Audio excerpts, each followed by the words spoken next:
आई, बाबा, हा पेढा घ्या. मला अमेरिकेत मोठ्या कंपनीत जॉब मिळालाय. आता माझी सर्व स्वप्न पूर्ण होणार. अरे वा, छानच की. अरे पण अमेरिका काय जे म्हणालास ते आहे तरी कुठं? अगं काय आई, अमेरिका म्हणजे खूप मोठा देश आहे. आज सकाळीच मला मेल आलाय. तिकडे नोकरीसाठी बोलवले आहे त्यांनी. चला, आता आम्हाला म्हातारा म्हातारीला अमेरिका पाहायला मिळणार म्हणायची. नाही बाबा, पहिल्यांदा आम्हाला तिकडे जावं लागेल. तिकडून जाऊन स्थिर सावर झालो की तुम्हाला तिकडे घेऊन जातो. मग आम्ही कोणासोबत राहायचं? तुमच्याशिवाय आमचा वेळ कसा जाणार? तुम्ही इथे नाही ही कल्पनाच करवत नाही बघ आम्हाला. झाले का सुरू? कधी नव्हे ती चांगली नोकरीची संधी आली की झाली तुमची रडारड सुरू. तशी आमचीही काही स्वप्न आहेत, ती कधी पूर्ण करणार? असं आयुष्यभर राहणं मला नाही आवडत. आम्ही फक्त देश सोडतोय, जग नाही. अरे बाळा, असं अभद्र बोलू नकोस रे. तुम्हाला जे हवं ते करा, आमची काहीही हरकत नाही. अरे पण तोपर्यंत आमची सोय कशी आणि कुठं करणार आहेस बेटा तू? बाबा, तुम्ही मागे म्हणालात ना तुमचे व आईचे अनेक मित्रमैत्रिणी आपल्या शहरातील वृद्धाश्रमात आहेत. हवं तर तिथे तुम्ही थोडे दिवस राहू शकता. तिथे तुम्हाला एकटंही वाटणार नाही. आम्ही येताना हा तिथला ऍडमिशन फॉर्म सुद्धा घेऊन आलोय. अरे बाळा, जर थोड्या दिवसांचाच प्रश्न असेल तर आम्ही इथेच राहतो ना आपल्या घरात. अहो बाबा, आम्हाला तिकडे जायचं आहे, म्हणजे खूप खर्च आहे. मी विचार करतोय आपले घर विकले तर त्या पैशातून आम्हाला तिकडे जाता येईल. तसं आता आपलं घर आता खूपच जुनं झालं आहे. अरे बाळा, असं म्हणू नकोस. जुनं जरी असलं तरी ते आपलं घर आहे. तुझा जन्म सुद्धा याच घरात झाला बरं, आणि आता हे विकायचं म्हणजे वाईट वाटतं रे. झालं कपाळात रडगाणं सुरू. आम्ही काही करायचं म्हटलो की तुम्ही नेमकी आडवे येतात. माझी प्रगती कोणालाच बघवत नाही. अरे बाळा, असं कसं म्हणतोस तू? आम्ही फक्त इतकंच म्हणतोय. वसुधा, वसुधा, काहीच बोलू नकोस. बाळा, तुम्ही जसं म्हणाल तसं आम्ही करू. तो वृद्धाश्रमाचा फॉर्म भर तेवढा.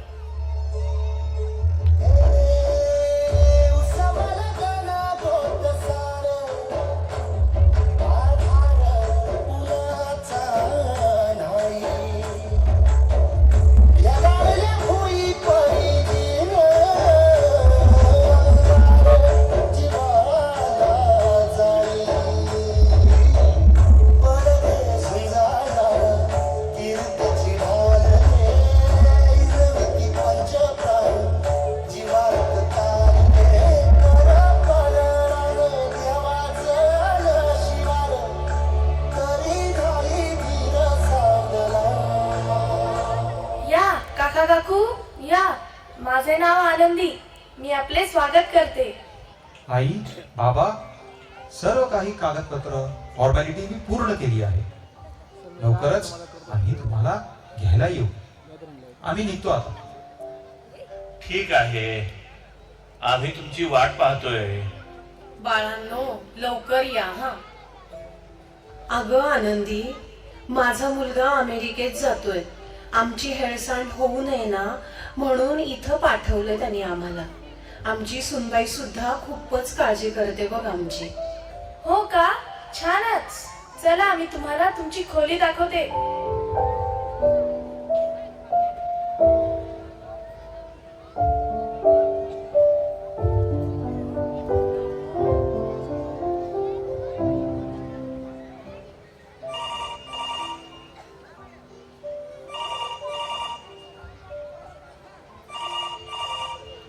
हॅलो.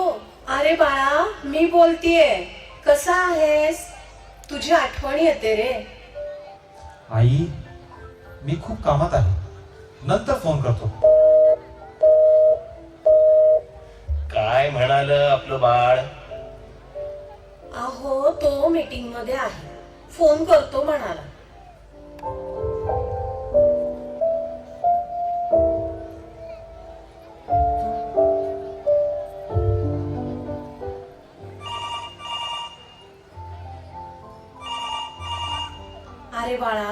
आम्हाला येऊन इथं 2 महिने झालेत. तू कधी कधी येणार आहेस? आई, सारखं सारखं फोन करू नको. आम्ही इथे स्थिर झालो की येऊ तुम्हाला घ्यायला. आता फोन ठेव. काय कारण सांगितलं यावेळी? काम संपल्यावर येईल म्हणाला हो. आमच्या मुलावर आमचा पूर्ण विश्वास आहे. तो असं नाही करणार. तो नक्की येणार आम्हाला घ्यायला.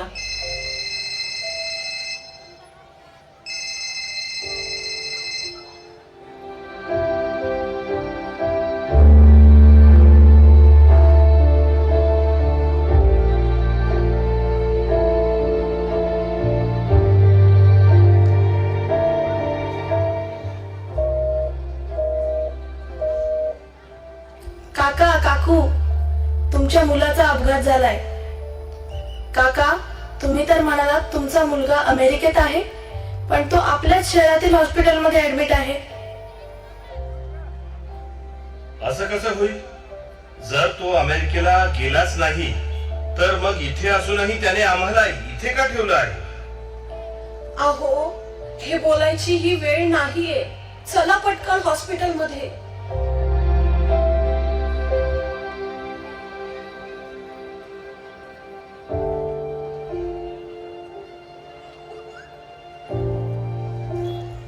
डॉक्टर, माझा मुलगा ठीक तर आहे ना? त्याला काय झालंय? तुमच्या मुलाचा अपघातामध्ये एक डोळा निकामी झाला आहे. लवकरात लवकर त्याला डोळा मिळायला हवा, नाहीतर तो कायमचा अंध होऊ शकतो. नाही नाही डॉक्टर, तुम्ही माझा डोळा घ्या, पण माझ्या मुलाला मी असं नाही पाहू शकणार. तुम्ही पूर्ण विचार करून बोलत आहात ना? हो, मी त्याची आई आहे. मी त्याला या अवस्थेत नाही बघू शकत. पण डॉक्टर, एकच विनंती आहे. मी त्याला माझा डोळा दिला आहे हे त्याला समजता कामा नये. अगं वसुधा, तू हे काय बोलत आहेस? अहो, ते आपलं बाळ आहे. त्याची काळजी घेणं हेच तर आपलं कर्तव्य आहे ना. डॉक्टर साहेब, आम्ही इथे आलो होतो हे माझ्या मुलाला कळता कामा नये. ठीक आहे, हे सगळं फक्त एक आईच करू शकते.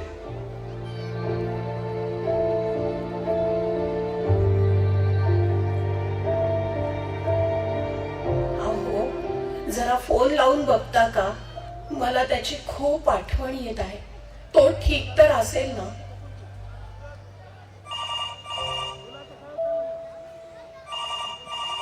हॅलो बाळा, कसा आहेस? कधी येणार आहेस? अरे तुझी आई आजारी आहे, तिला एकदा येऊन भेटून तरी जा. हॅलो. हो बाबा, आम्ही येतोय 2-3 दिवसात. आता फोन ठेवा. अहो, काय म्हणाला आपलं बाळ? ठीक तर आहे ना? मला शेवटचं तरी त्याला बघायचं आहे हो. अगं वसुधा, उठ ना. काय काय होतंय तुला? वसुधा, वसुधा, आनंदी, आनंदी बघ ना, हिला काय झालंय? वसुधा, वसुधा. नाही, असं होऊ शकत नाही. वसुधा, अगं उठ ना. अजून आपल्याला भरपूर जगायचं आहे. आपलं बाळ आपल्याला भेटायला येणार आहे. वसुधा, वसुधा, उठ वसुधा. असं एकटं सोडून जाऊ नकोस मला वसुधा.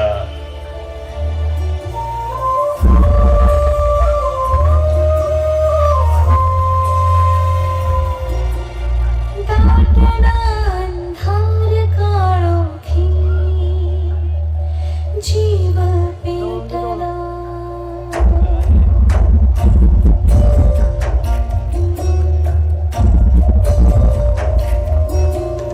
दाटला अंधार काळोखी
लवकर आलास रे पोरा.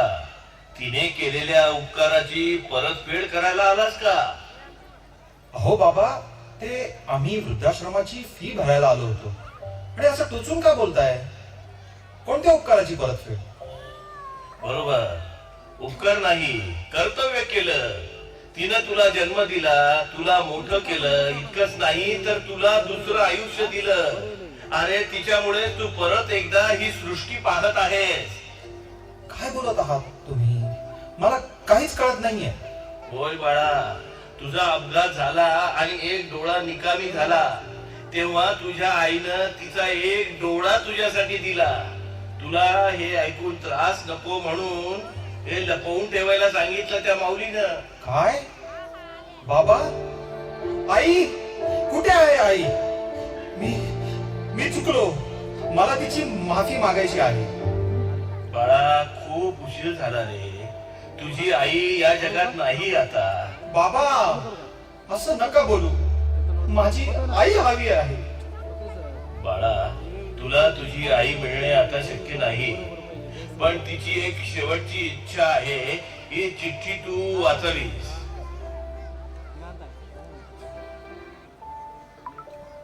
माझ्या बाळा, कसा आहेस? ठीक आहेस ना? मला माफ कर, मी विसरले की तुला बाळा म्हटलेलं आवडत नाही. पण मी तरी काय करू? मला सवय आहे तुला बाळा म्हणायची. आपलं मूल किती का मोठं होईना, ते आपल्या आई वडिलांसाठी नेहमी लहानच असतं, नाही का? तुझी खूप आठवण येत होती. कधी कधी असा विचार करते की तू मोठा झाला नसतास ना तर किती बरं झालं असतं. पण परत वाटतं की मी किती स्वार्थी आहे तुझ्या प्रेमापोटी असं वेड्यासारखा विचार करणारी. आयुष्य किती लहान असतं रे. काळ कसा निघून जातो ते समजतच नाही. तुझं लहानपण सांभाळण्यात आम्ही स्वतःच सर्व काही विसरून गेलो. तुला वाढवलं, शिकवलं, मोठं केलं. तू आता खरंच मोठा झालास, समजूतदार बनलास आणि शिकण्यासाठी बाहेर निघून गेलास. अरे, आता कुठं आपण एकत्र राहायला लागलो होतो. इतक्यात अमेरिकेत नोकरीसाठी जायचं खोटं कारण सांगून तुम्ही आम्हाला वृद्धाश्रमात सोडून निघून गेलात. असं तुम्ही करण्याचं काय कारण असेल हे विचारायला मी कदाचित नसेलही. पण या प्रश्नाचं उत्तर मला शेवटपर्यंत मिळालं नाही. बाळा, आम्ही इथे एकाच आशेवर राहिलो की तू नक्की परत येशील. आज तुम्हा दोघांकडे सर्व काही असेल, पण या आनंदात तुमच्या आई बाबांना सहभागी करण्याची तुझी इच्छा का झाली नाही हाच प्रश्न मला पडला होता. आज तू परत आलास खरा, पण थोडासा उशीरच केला. बाळा, तू आम्हाला कधीच भेटायला आला नाहीस. स्वतःहून फोनही कधी केला नाहीस. आम्हाला दुसरं काहीही नको होतं रे, फक्त तुम्ही हवे होता. मी गेल्यानंतर तुझे बाबा एकटे पडणार. तू मला भेटायला नाही आलास, किमान माझ्या नंतर तुझ्या बाबांना तरी भेटायला नियमितपणे येत जा. त्यांची काळजी घे. तुला आणि सुनबाईला खूप खूप आशीर्वाद. खूप मोठा हो. तुझीच आई. आई, मला माफ कर. आम्हाला आई बाबा ओझं वाटू लागले म्हणून आम्ही त्यांना वृद्धाश्रमात सोडलं. पण मला आज समजलं की आई बाबांचं असणं काय असतं. आज मी खऱ्या अर्थाने भिकारी झालो. कारण स्वामी तिन्ही जगाचा आई विना भिकारी.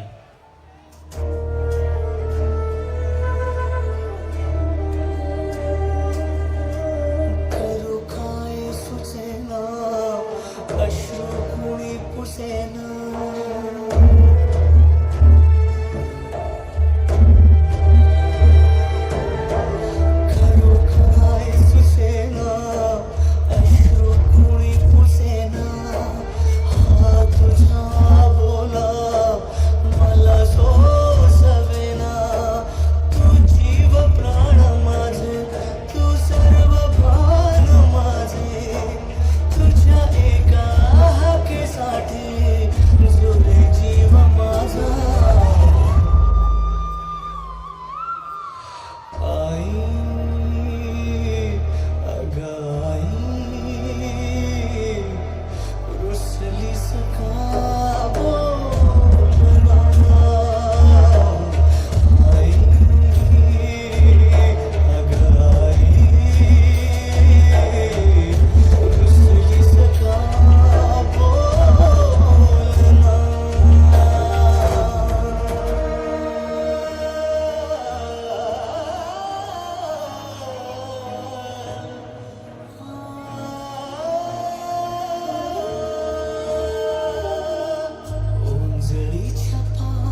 का बोलना.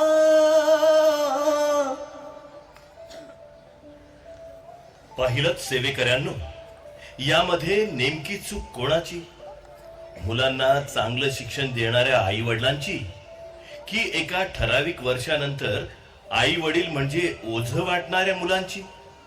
नेमकं चुकलं तरी कुठे, आणि नेमकं चुकलं तरी कोणाचं?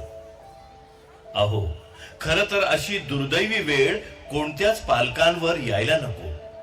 या मुलाला आई बाबांनी शिक्षण तर दिलंय, पण कदाचित संस्कार द्यायला विसरले की काय?